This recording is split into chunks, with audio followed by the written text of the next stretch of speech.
Meanwhile, the President has asked members of the National Assembly to pass budgets of the Federal Capital Territory and the Niger Delta Development Commission before June 13 to enable them execute their statutory mandate.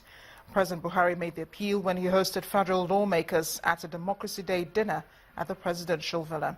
He restated his administration's commitment to observe the principle of separation of powers, promising that the executive will not interfere with the functions of the legislature or the judiciary.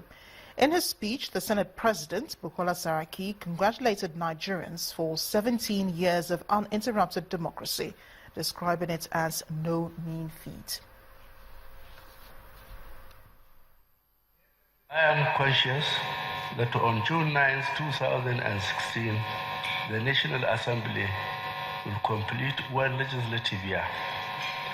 May I appeal to you to consider and pass these submitted bills, particularly the statutory budget of the Federal Capital Territory, the Niger Delta Development Commission budget, and the budget of statutory corporations.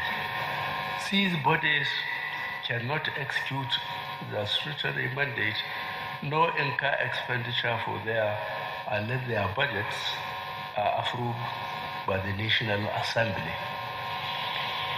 I hereby restate the commitment of this administration to observe the principles of separation of powers, which defines and delineates the functions and powers of each of the government.